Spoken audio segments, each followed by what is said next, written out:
मुंशी प्रेमचंद के उपन्यास गबन का भाग छठा।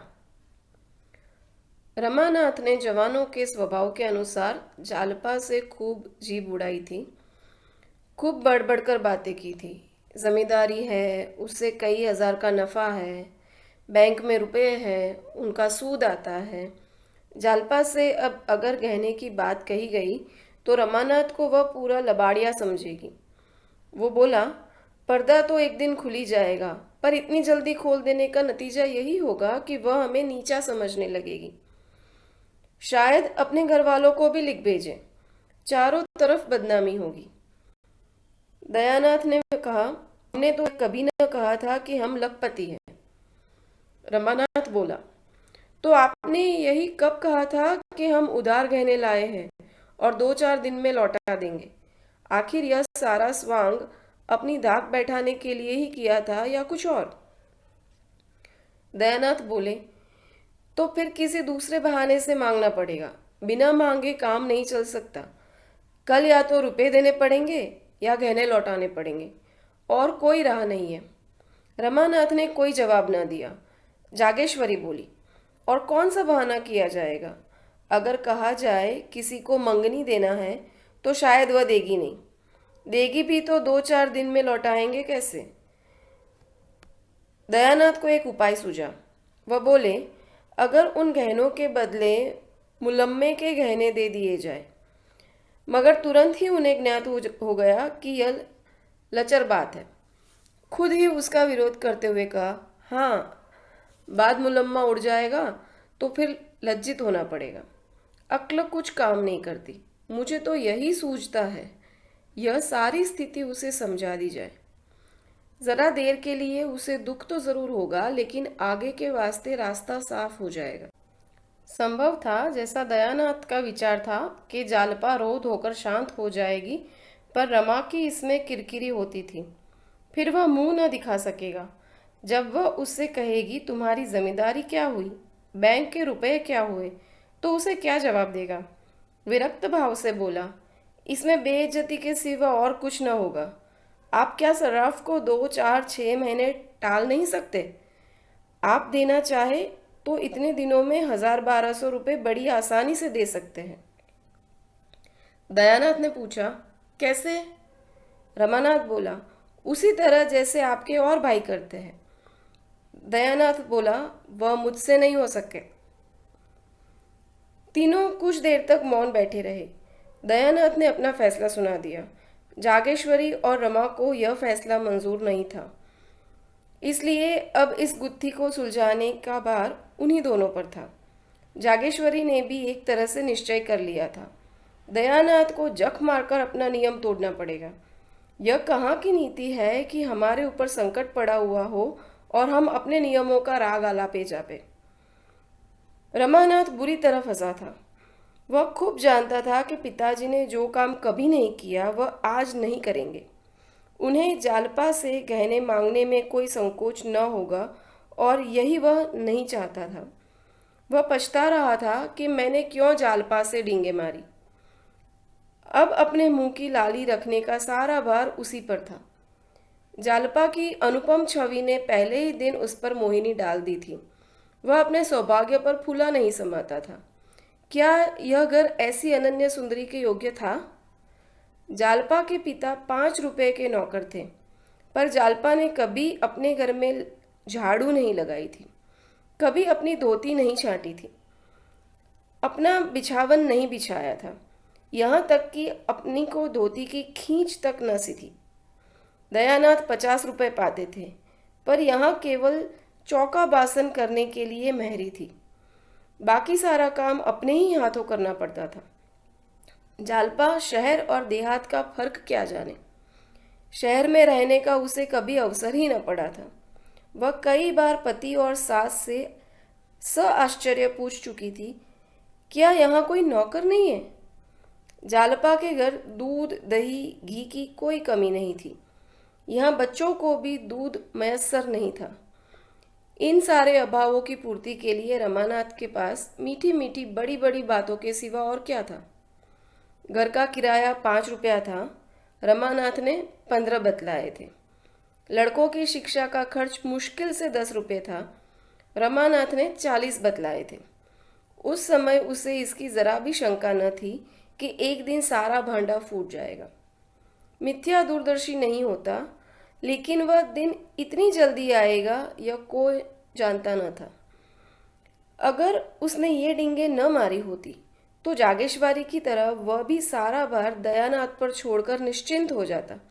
लेकिन इस वक्त वह अपने ही बनाए हुए जाल में फंस गया था। कैसे निकले? उसने कितने ही उपाय सोचे, लेकिन कोई ऐसा नहीं था जो आगे चलकर उसे उलझनों में न डाल देता, दलदल में न फंसा देता। एकाएक उसे एक चाल सूझी। उसका दिल उछल पड़ा, पर इस बात को वह मुंह तक न ला सका। ओ, कितनी नीचता है, कितना कपट, कितनी निर्दयता! अपनी प्रेयसी के साथ ऐसी धूर्तता! उसके मन से उसे धिक्कारा। अगर इस वक्त उसे कोई 1,000 रुपया दे देता तो वह उसका उम्र भर के लिए गुलाम हो जाता। दयानाथ ने पूछा, कोई बात सूझी? मुझे तो कुछ नहीं सूझता। कोई उपाय सोचना ही पड़ेगा। आप ही सोचिए, मुझे तो कुछ नहीं सूझता। क्यों नहीं उससे 2-3 गहने मांग लेते? तुम चाहो तो ले सकते हो। हमारे लिए मुश्किल है, मुझे शर्म आती है।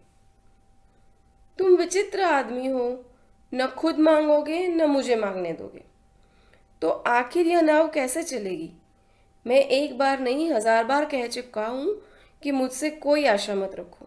मैं अपने आखिरी दिन जेल में नहीं काट सकता, इसमें शर्म की क्या बात है? मेरी समझ में नहीं आता। किसके जीवन में ऐसे कुअवसर नहीं आते? तुम ही अपनी माँ से पूछो। जागेश्वरी ने अनुमोदन किया।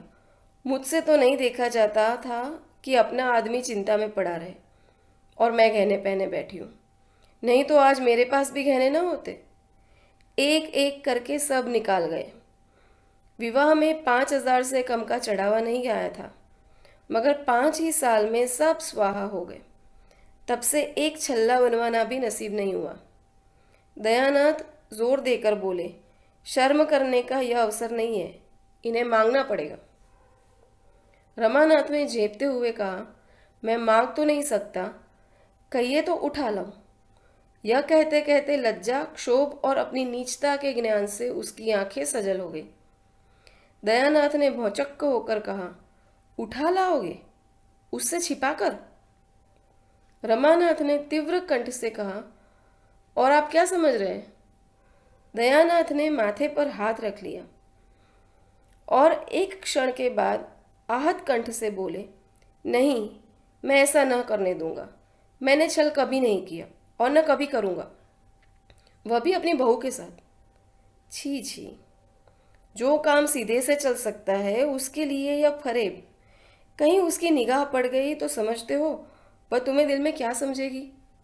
मांग लेना इससे कहीं ज़्यादा अच्छा है। रमानाथ बोला, आपको इससे क्या मतलब? मुझसे चीज़ें ले लीजिएगा, मगर जब आप जानते थे यह नौबत आएगी तो इतने जेवर ले जाने की क्या ज़रूरत थी? व्यर्थ ही विपत्ति मोल ली। इससे कई लाख गुना अच्छा था कि आसानी से जितना ले जा सकते उतना ही ले जाते। उस भोजन से क्या लाभ कि पेट में पीड़ा होने लगे। मैं तो समझ रहा था कि आपने कोई मार्ग निकाल लिया होगा। मुझे क्या मालूम था कि आप मेरे सर यही मुसीबतों की टोकरी पटक देंगे, वरना मैं उन चीज़ों को कभी न ले जाने देता। दयानाथ कुछ लज्जित होकर बोले, इतने पर भी चंद्रहार न होने से वहाँ हाय तौबा मच गई। रमानाथ बोला, उस हाय तौबा से तो हमारी क्या हानि हो सकती थी?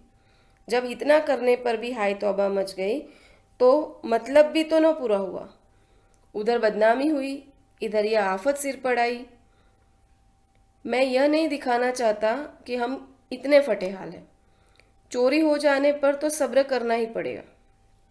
दयानाथ चुप हो गया। उस आवेश में रमा ने उन्हें खूब खरी खरी सुनाई और वह चुपचाप सुनते रहे। आखिर जब न सुना गया तो उठकर पुस्तकालय चले गए।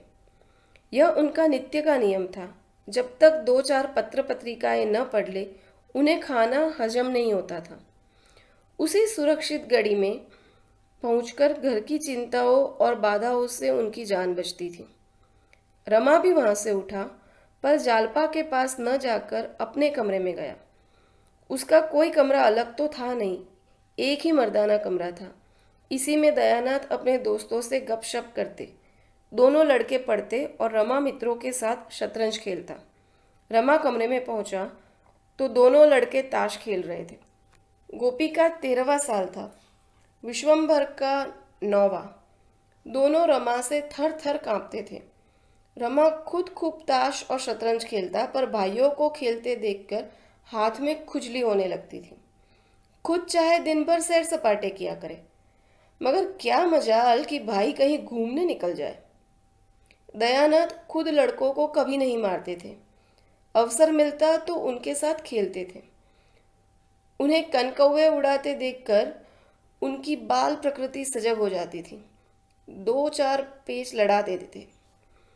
बच्चों के साथ कभी कभी गुल्ली डंडा भी खेलते थे। इसलिए लड़के जितना रमा से डरते, उतना ही पिता से प्रेम करते थे। रमा को देखते ही लड़कों ने ताश को टाट के नीचे छिपा दिया और पढ़ने लगे। सिर झुकाए चपत की प्रतीक्षा कर रहे थे, पर रमानाथ ने चपत नहीं लगाई। मोड़े पर बैठकर गोपीनाथ से बोला, तुमने भंग की दुकान देखी है ना नुक्कड़ पर?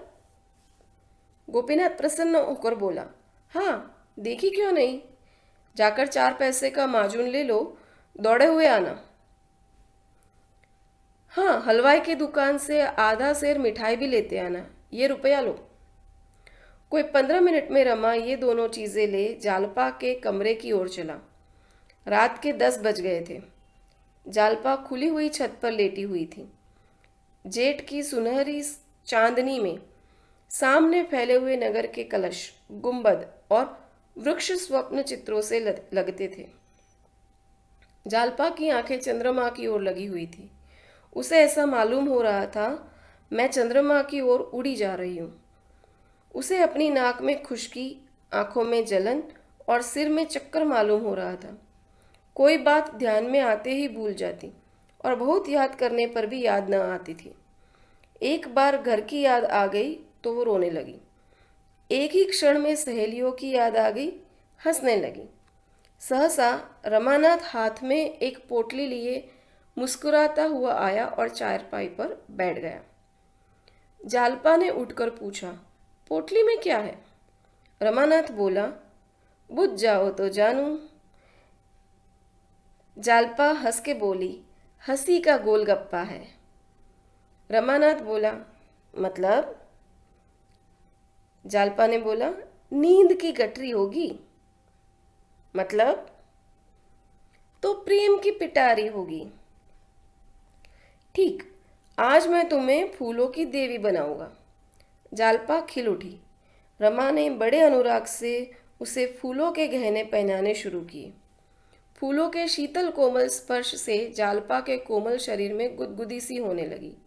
उन्हीं फूलों की भांति उसका एक एक रोम प्रफुल्लित हो गया। रमा ने मुस्कुरा कर कहा, कुछ उपहार? जालपा ने कुछ उत्तर न दिया। इस वेश में पति की ओर ताकते हुए भी उसे संकोच हुआ। उसकी बड़ी इच्छा हुई कि जरा आईने में अपनी छवि देखे। सामने कमरे में लैंप जल रहा था। वह उठकर कमरे में गई और आईने के सामने खड़ी हो गई। नशे की तरंगों में उसे ऐसा मालूम हुआ कि मैं सचमुच फूलों की देवी हूँ। उसने पानदान उठा लिया और बाहर आकर पान बनाने लगी। रमा को इस समय अपने कपट व्यवहार पर बड़ी ग्लानि हो रही थी। जालपा ने कमरे से लौटकर प्रमोल्लसित नजरों से उसे देखा तो उसने मुंह उधर लिया। उस सरल विश्वास से भरी हुई आंखों के सामने वह ताक नहीं सका। उसने सोचा, मैं कितना बड़ा कायर हूँ। क्या मैं बाबूजी को साफ साफ जवाब नहीं दे सकता था? मैंने हामी ही क्यों भरी? क्या जालपा से घर की दशा साफ साफ कह देना मेरा कर्तव्य नहीं था? उसकी आंखें भर गई। जाकर मुंडेर के पास खड़ा हो गया। प्रणय के उस निर्मल प्रकाश में उसका मनोविकार किसी भयंकर जंतु की भांति घूरता हुआ जान पड़ता था। उसे अपने ऊपर इतनी घृणा हुई कि एक बार जी में आया सारा कपट व्यवहार खोल दूं, लेकिन संभल गया। कितना भयंकर परिणाम होगा। जालपा की नज़रों से फिर जाने की कल्पना ही उसे असह्य बना रही थी। जालपा ने प्रेम सरस नज़रों से देखकर कहा, मेरे दादाजी तुम्हें देखकर गए और अम्मा जी से तुम्हारा बखान करने लगे, तो मैं सोचती थी कि तुम कैसे होगे। मेरे मन में तरह तरह के चित्र आते थे। रमानाथ ने एक लंबी सांस खींची, कुछ जवाब न दिया। जालपा ने फिर कहा, मेरी सखियां तुम्हें देखकर मुग्ध हो गई। शहजादी तो खिड़की के सामने से हटती ही नहीं थी। तुमसे बातें करने की उसकी बड़ी इच्छा थी। जब तुम अंदर गए थे तो उसी ने तुम्हें पान के बीड़े दिए थे, याद है? रमा ने कोई जवाब नहीं दिया। जालपा बोली, अजी, वही जो रंग रूप में सबसे अच्छी थी, जिसके गाल पर एक तिल था। तुमने उसकी ओर बड़े प्रेम से देखा था। बेचारी लाज के मारे गड़ गई थी। मुझसे कहने लगी, जीजा तो बड़े रसिक जान पड़ते हैं। सखियों ने उसे खूब चिढ़ाया था। बेचारी रुआं सी हो गई थी, याद है? रमा ने मानो नदी में डूबते हुए कहा, मुझे तो याद नहीं आता। जालपा बोली, अच्छा, अब की चलोगे तो दिखा दूंगी। आज तुम बाजार की तरफ गए थे कि नहीं? रमा ने सिर झुकाकर कहा, आज तो फुर्सत ही नहीं मिली। जालपा बोली, जाओ, मैं तुमसे न बोलूँगी। रोज़ हिले हवाले करते हो। अच्छा, कल ला दोगे ना? रमानाथ का कलेजा महसूस उठा। यह चंद्रहार के लिए इतनी विकल हो रही है। इसे क्या मालूम कि दुर्भाग्य इसका सर्वस्व लूटने का सामान कर रहा है। जिस सरल बालिका पर उसे अपने प्राणों को न्यौछावर करना चाहिए था, उसी का सर्वस्व अपहरण करने पर वो तुला हुआ था। वह इतना व्यग्र हुआ कि जी में आया कोठे से कूदकर प्राणों का अंत कर दे।